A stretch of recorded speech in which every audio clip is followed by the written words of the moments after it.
महाराष्ट्र में अभी कुछ देर पहले एक रिपोर्ट आई है। वहां कोरोना केस 19,000 से ज्यादा हो गए हैं। यानी भारत के 1/3 कोरोना केसेस इस वक्त महाराष्ट्र से हैं। वहीं मुंबई शहर भारत का न्यूयॉर्क बनने की तरफ बढ़ रहा है। हालांकि दिल्ली में भी हालात अच्छे नहीं हैं। अब सवाल उठ रहा है कि क्या दिल्ली में कम्युनिटी ट्रांसमिशन शुरू हो चुका है। आज इंडिया टीवी ने ऐसे 10 डेंजरस हॉटस्पॉट पर पहुंचकर रिपोर्टिंग की है।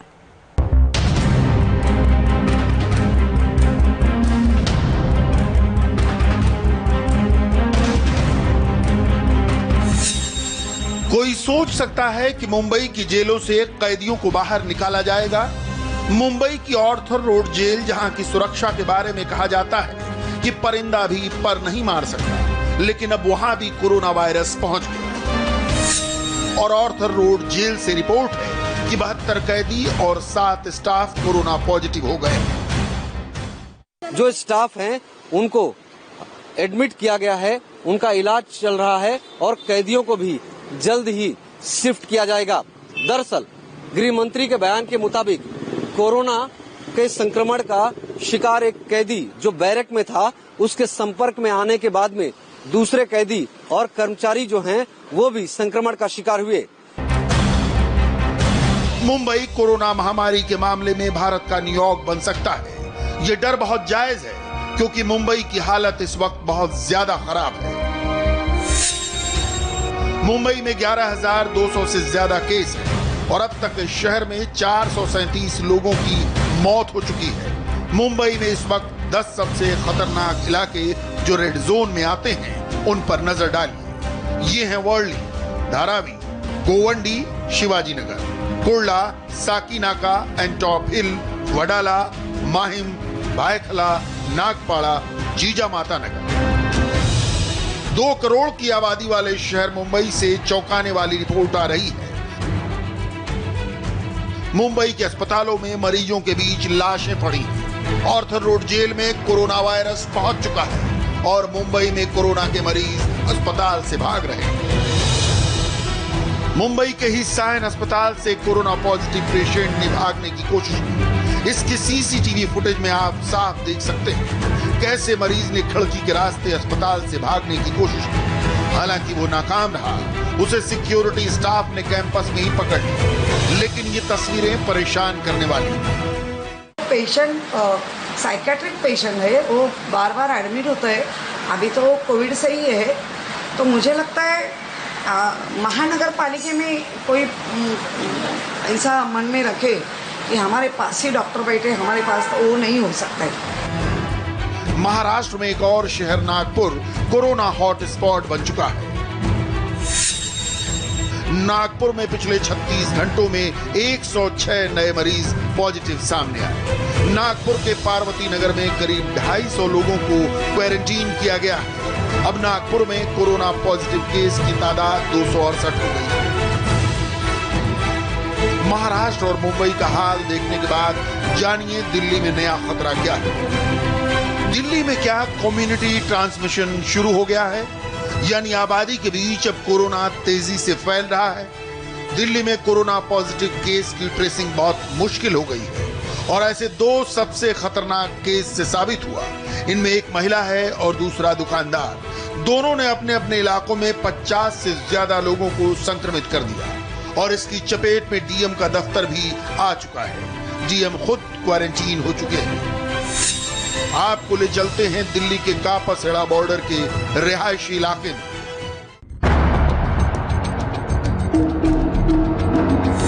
कापासेड़ा बॉर्डर दिल्ली का सबसे खतरनाक कोरोना हॉट स्पॉट बन गया है, जहां एक गर्भवती महिला की वजह से 57 लोग संक्रमित हो गए।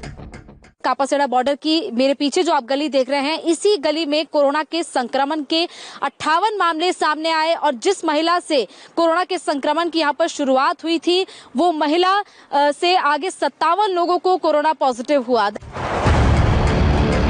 ये महिला अस्पताल जाती थी। शक है कि वहीं से वो कोरोना की चपेट में आई। कापासेड़ा के मामले में बहुत बड़ी लापरवाही नजर आ रही है, क्योंकि इस केस को वक्त रहते सही ढंग से डील नहीं किया गया, ऐसे आरोप लगाए जा रहे हैं। कोरोना संक्रमण के मामलों में सबसे महत्वपूर्ण रोल कॉन्टैक्ट ट्रेसिंग का है, यानी कोरोना पॉजिटिव व्यक्ति किस किस के संपर्क में आया, उसे कोरोना कैसे हुआ। 2 फ्लोर का मकान है जिसमें 60 कमरे हैं और इन 60 कमरों में 175 मजदूर रहते हैं। ये तमाम लोग जो इस घर में रहते हैं उन सबका टेस्ट किया गया। हालांकि टेस्ट की रिपोर्ट 13 दिन बाद सामने आई, जिसके बाद जितना वक्त इस पूरे मामले में लगा उसके बाद कोरोना के मामलों की संख्या लगातार बढ़ती गई। दिल्ली में कोरोना के करीब 6000 केस हो चुके हैं, 66 लोगों की मौत हो चुकी है। दिल्ली में कापासेड़ा का केस वाकई बहुत गंभीर है, क्योंकि इस एक अकेले केस की वजह से जो लोग संक्रमित हुए उनमें डीएम ऑफिस का स्टाफ भी है, खुद डीएम क्वारंटीन है। और जिस गली में ये मामले सामने आए उसके बिल्कुल सामने ये डिस्ट्रिक्ट मजिस्ट्रेट का ऑफिस है, जिसके बाहर हम इस वक्त मौजूद हैं। और इसी डिस्ट्रिक्ट मजिस्ट्रेट के दफ्तर से कोरोना के 4 मामले सामने आए। डिस्ट्रिक्ट मजिस्ट्रेट की पीए, इसके अलावा 3 सिविल डिफेंस के लोगों में कोरोना पॉजिटिव पाया गया, जिसके बाद डीएम ऑफिस के तमाम जो भी यहाँ पर लोग काम करते हैं कर्मचारियों को, और डीएम खुद इस वक्त होम क्वारंटीन में है। और अब आपको ले चलते हैं दिल्ली के एक और कोरोना हॉटस्पॉट, जहां कोरोना का कम्युनिटी ट्रांसमिशन हुआ है। यह है दिल्ली का तुगलकाबाद इलाका। यहां बहुत घनी आबादी रहती है। यह तुगलकाबाद का वो इलाका है जहां एक व्यक्ति की वजह से 53 लोग संक्रमित हुए। अब हम आपको वो गलियां दिखाते हैं जिन 2 गलियों में मुख्य तौर पर ये पूरे 53 मामले सामने आए। ये जो दूर आप बैरिकेड देख रहे हैं, इस बैरिकेड जिस गलियों के बाहर ये बैरिकेड लगे हैं वो 26 और 27 नंबर गली है। और इन्हीं 2 गलियों में से 53 मामले सामने आए। 26 नंबर गली में करीब 46 मामले, वहीं 27 नंबर गली में करीब 6 से 7 मामले हैं। और अब तक आपको बता दें कि इन पूरे मामलों में 14 लोग रिकवर होकर आ चुके हैं, लेकिन अभी भी बाकी के लोग अस्पताल में भर्ती हैं। तुगलकाबाद केस में भी अभी तक पता नहीं चला कि जिस दुकानदार की वजह से वायरस फैला वो कोरोना की चपेट में कैसे आया। इस वक्त बहुत जरूरी है कि आप जानें कि भारत के 20 सबसे खतरनाक शहर कौन से हैं। इनकी लिस्ट बन चुकी है। मुंबई, दिल्ली, गुजरात के अहमदाबाद, सूरत, वडोदरा, महाराष्ट्र के पुणे, ठाणे और नागपुर, मध्य प्रदेश में इंदौर और भोपाल, राजस्थान में जयपुर और जोधपुर, चेन्नई, हैदराबाद, कोलकाता, हरियाणा में गुड़गांव और फरीदाबाद भी अलर्ट पर हैं। उत्तर प्रदेश में आगरा, नोएडा और लखनऊ के बाद मेरठ भी।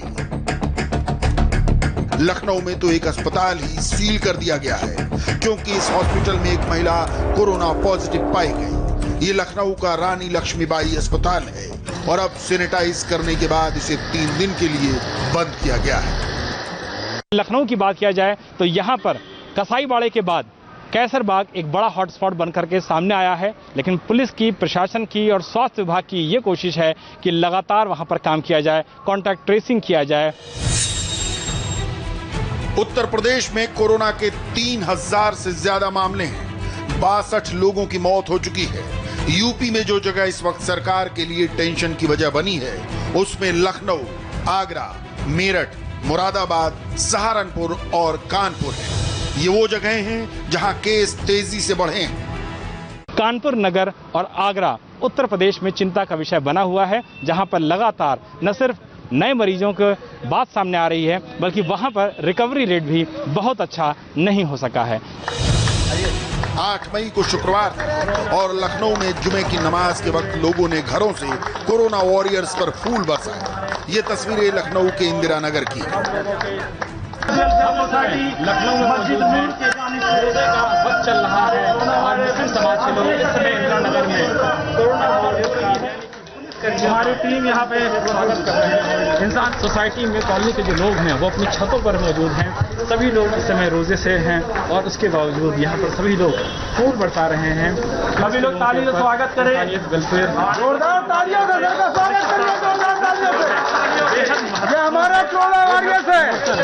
तो ये दृश्य लखनऊ में और देश भर में देखने को मिल रहे हैं। आप देख रहे हैं कि आज जुमा है, उसके बावजूद भी लोग मस्जिद में नमाज के लिए नहीं आ रहे हैं। एक दूसरे से जो दूरी है 1.5 मीटर की, वो खरीदारी करते समय उसका पालन कर रहे हैं। हम लोग निरंतर लोगों को जागरूक कर रहे हैं कि इस तरह की चीज़ें करें ताकि कहीं से भी संक्रमण न फैले। जब तक लोग जागरूक नहीं होंगे, सारे नियम कायदों का पालन नहीं करेंगे, तब तक हम इस लड़ाई को नहीं जीत सकते।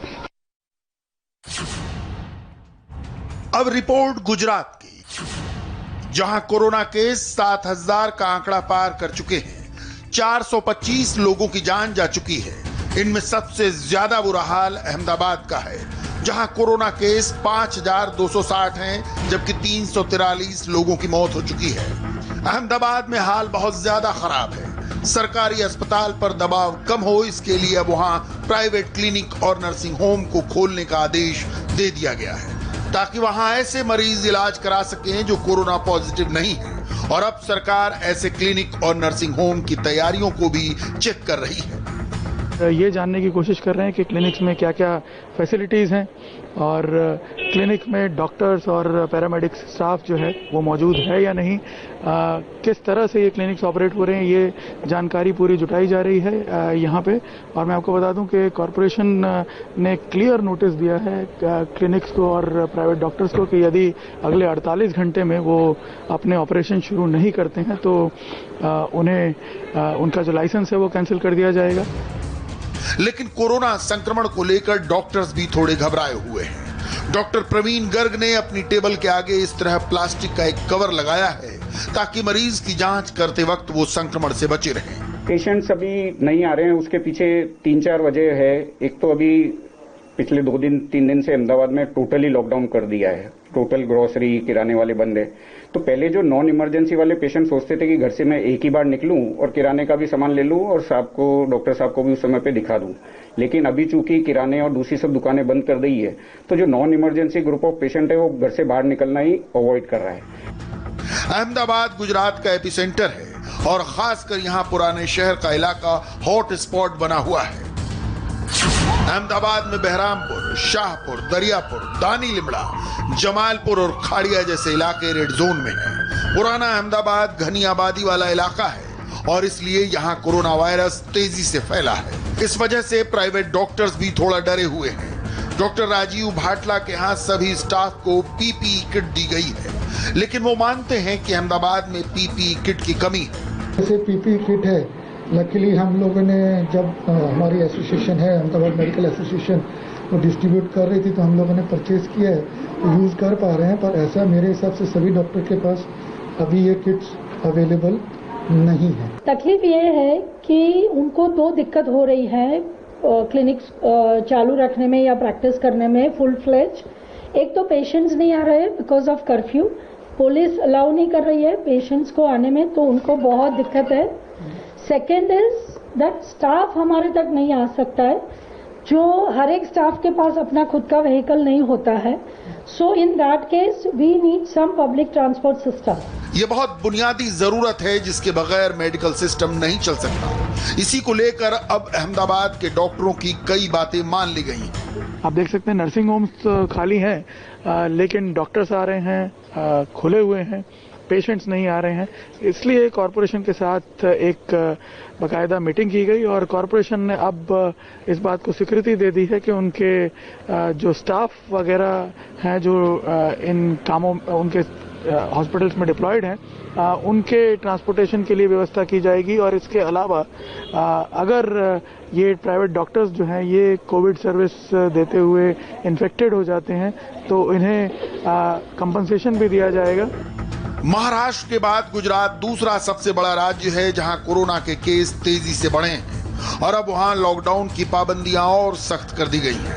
अगर महाराष्ट्र और गुजरात ने अपने घर में कोरोना को काबू में कर लिया तो भारत इस वायरस के खिलाफ आधी लड़ाई जीत जाएगा, क्योंकि दोनों राज्यों को मिलाकर देश के आधे कोरोना केस इन्हीं सूबों से हैं।